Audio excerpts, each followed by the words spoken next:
She tells him, ooh, love, no one's ever gonna hurt you, love. I'm gonna give you all of my love. Nobody matters like you. Alright. So guys, I know that I'm usually not one to make a lot of videos criticizing things. There may be an entire thing down in the comments where of different videos where I'm insulting one thing or another, but aside that, I'm not really much for insulting things. But I found this website because I was looking up some Dragon Ball Super fan theories, and I found this by CBR. It is 10 Dragon Ball Super fan theories that were actually confirmed. Now you may go, oh, it may be, something along the lines of, Goku will have to face a being even stronger than a destroyer, which, what didn't really get a lot of information until like the Tournament of Power, until we found out that Jiren was actually stronger than his own destroyer. But no, these are I mean it, absolutely the dumbest fan theories that I have ever seen. I guarantee you they only came out as like, oh, this was a fan theory, like after the episode aired. And I don't mean like they're all dumb and like, oh, it has like some stupid ideas here and there. No, I mean like the main premise, like the main idea of the entire theory is just stupid. It's like, okay. So let's get to the first one, which is 10 out of 10 universal travel would be involved. Well, no shit. If we stated in Battle of the Gods that Lord Beerus is the destroyer of the 7th universe and that there are other universes, and they're like, oh, we're creating Dragon Ball Super, of course they're going to involve the other universes, because why would you say it if you're not going to use it? It'd be like having the Frieza arc and saying, there's this strong guy over on planet Namek that's trying to gain immortality. His name is Lord Frieza. And then not have Frieza at all. I mean, I guess you could do that. Be something. I mean, it wouldn't be anything other than stupid, but it would be something. Number 9. Champa was from Universe 6. Well, I mean, it's like, okay, let's take a look at the evidence that we already have. Okay, so they're twin brothers. They're both destroyers, as you can tell by their outfits. One has to be a god from another universe, the other has to be a god from the other universe. What else is there a twin of? There are twin universes. Universe 6 and 7 happening to be twin universes. Okay. Well, this is a big no shit Sherlock moment. Again. Number 8. Ginyu would switch bodies with Tagoma. Okay, I'm going to be honest with you. When you watched the Resurrection F movie, you weren't, and you saw Tagoma, you weren't thinking, oh, Ginyu's going to switch bodies with him. No.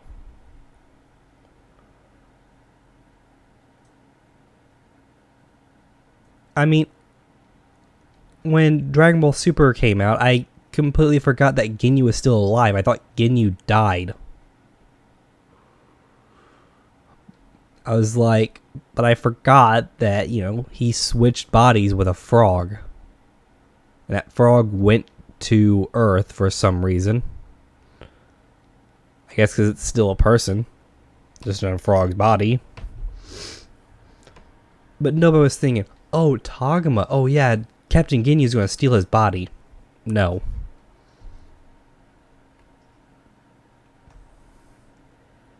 But, I mean, even if you did think, Captain Ginyu would come back and would steal bodies with Tagoma, would this really be a good fan theory? I mean, because when I saw Captain Ginyu steal Takuma's body, I was like, okay, he's going to die this episode. And trust me, it didn't take him long to die. Monaka wasn't a good fighter. That's saying it very lightly. I mean, when we watch the Dragon Ball Super, the Tournament of the Destroyers, and anytime Monaka comes involved with when Goku saying it exclusively, you can see Lord Beerus already start to sweat. So you already know that he's not a good fighter. It's like right when Monaka threw that one punch, and it's like Hit didn't react until it's like the very until he realized, oh, he's not going to do nothing, and it's like just decided, screw it, and threw himself out of the ring. It's like at that moment you already knew, but earlier you could tell. It's like that's why Beerus wanted him to fight last, because he'd fight after Goku, who would more than likely take care of Hit. It's just crazy. It's like, how could you even think, oh, Monaka? Yeah, like, it's saying that he's a good fighter, but Lord Beerus is freaking out anytime Goku wants to fight him. So, either he's that much more powerful than Goku, that one punch would instantly destroy him, making him more powerful than not only Lord Beerus, but Whis.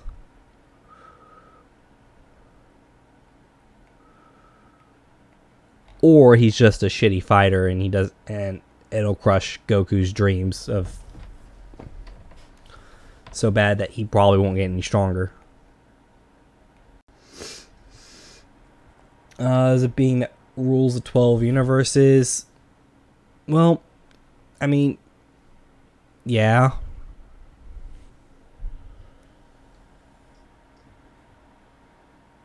But it's this one can you can kind of consider a smart idea, just due to the fact that we had no idea of the other universes in Toll, and if there's anybody above them. When we first heard about the other 11 universes.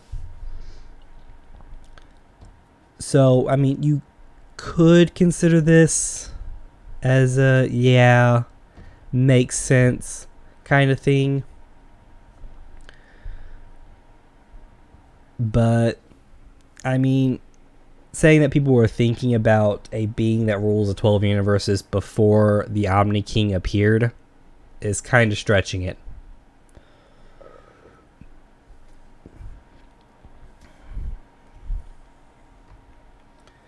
Goku would have to fight his evil alter ego. I mean, I really wouldn't consider Goku Black his evil alter ego or his evil counterpart. But throughout the entire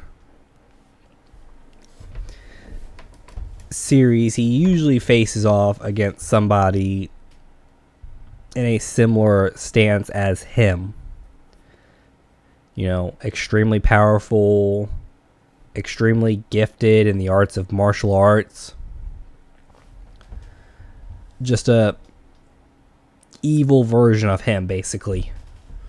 Like in the original Dragon Ball, you had Tien Shinhan, who was basically an evil, putting it lightly, he was kind of like an evil version of Goku. He was extremely talented in martial arts. He trained extremely hard, just like Goku did. And he fought for things that he fought for a purpose. I mean, he wanted to pretty much kill Goku, but I mean, evil version of Goku. King Piccolo, he wanted to basically become guardian of the earth through force.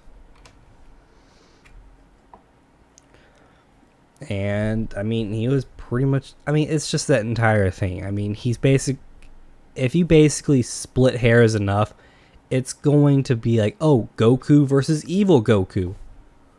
Oh my god, Goku's fighting another Saiyan that's evil. Oh my god, it's Goku versus evil Goku. Oh my god, Goku's fighting somebody that's trying to gain immortality and blows up planets. Oh my god, it's Goku versus evil Goku. You split hairs thinly enough, everything's going to look stupid. And everything's going to look like this. Goku versus his evil alter ego. Future Bulma's dead. I was like, well, when we saw her appear, I was like, maybe she'll die. But I was like, that's not one of the things I was thinking of.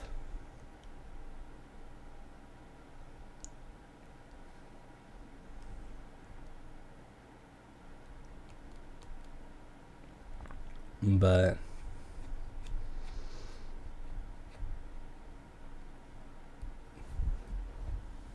yeah, and it all had to do with the bandana he wore, which, give me a second. Alright, so the whole thing that the theory represents around is this bandana that he wears when he goes back. You know, just a regular bandana. Even if you take a close look at it, I mean, it's maybe a little bit torn clothing. But, I mean, people are like, oh, that must mean that Bulma died. Maybe. Maybe not. I mean, think about it from this perspective. You see a red piece of cloth that looks like a bandana. That could be a shirt, or it could be a bandana. I mean, remember, he lives in a post-apocalyptic timeline.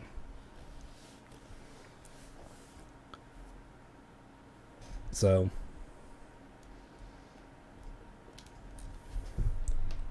and I mean,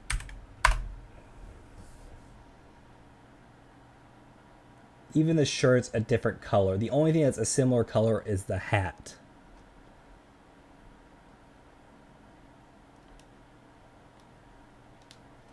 So, yeah, that's a pretty stupid theory. Future Mai is alive. I mean, Mai would play a actual decent character. And I'm putting decent lightly. She's actually really good. She's actually a really good character throughout the Dragon Ball Super franchise. But nobody was thinking in the beginning when it's like, oh, Trunks came back from the future. It's like something must be going wrong. Because that's the only reason why he shows up. Nobody's thinking, oh, Mai's alive.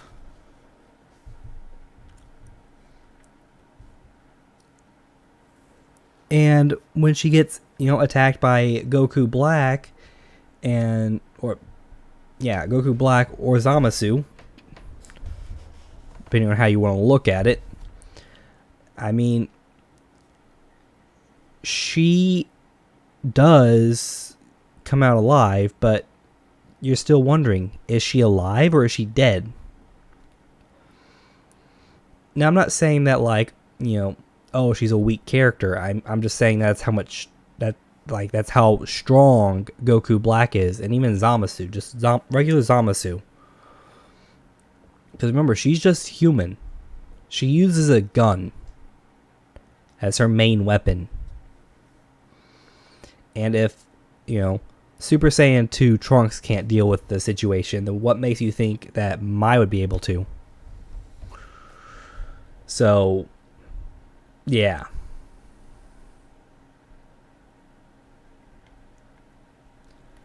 Zamasu would lose his immortality. Well, we knew this would happen due to the fact that Zamasu has to die somehow. So either he'll lose his immortality or, you know, he's just going to get erased. You have a 50-50 shot of getting it right. So I'm going to say this now. If you guys honestly thought that Zeno was going to immediately come and just erase Zamasu after all that he's done, instead of doing it earlier,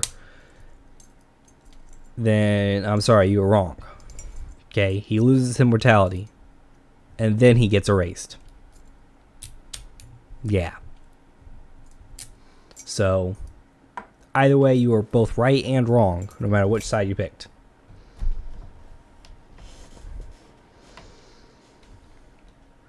And number one, the most out of the blue one of all time, Vegeta would appear. Really? So we go, 10, 9, 8, 7, 6 down, 5, 4, 3, 2, and what is 1? Well, guys, let's get some honorable mentions. Goku wears his orange gi. Vegeta does some training. Kid Trunks is still Kid Trunks. And most surprising of all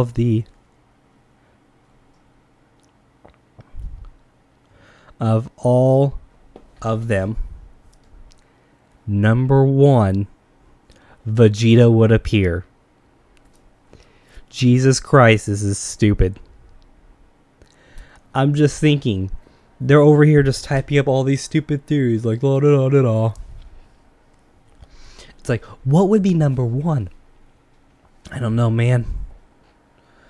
I mean, think about it. It's like Vegeta and Goku are doing a lot of training together. God, what? I got it.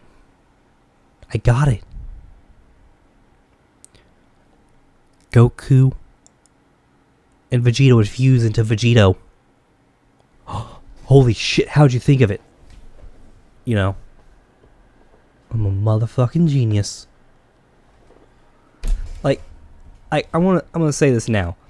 After they fused in the Buu arc, and you watch Dragon Ball Super and you're thinking, they're not gonna fuse at some point in time, you must be an idiot. Of course they're going to fuse. Think about it. Okay? It's basically another character. Now, why is that important? They can use them in video games. They can use them on t-shirts. They can use them on cups. They can use them on hats. They can use them on water bottles. They can use them on keychains. They can use them on anything. I mean, and besides, a lot of fans love seeing Vegito. But overall, I mean, really, it's one of the big main characters. It's a fusion of literally the two strongest and most powerful characters in the 7th universe fusing together. I'm not saying like they're more powerful than Whis and Beerus, but aside from them, they are the most powerful in all of the 7th universe. So yeah, there are your extremely stupid fan theories. I gave you 10 of them. 10, people. 10 stupid fan theories. That was made by CBR, definitely not Dragon Ball Super fans, or just Dragon Ball fans in general. I'd like to thank you guys so much for watching. If you have enjoyed the video, please hit that like button. If you're all new to the channel, don't forget to subscribe. Leave a comment down below of what was your favorite of the stupid fan theories. And, as always, don't be a dick. Later.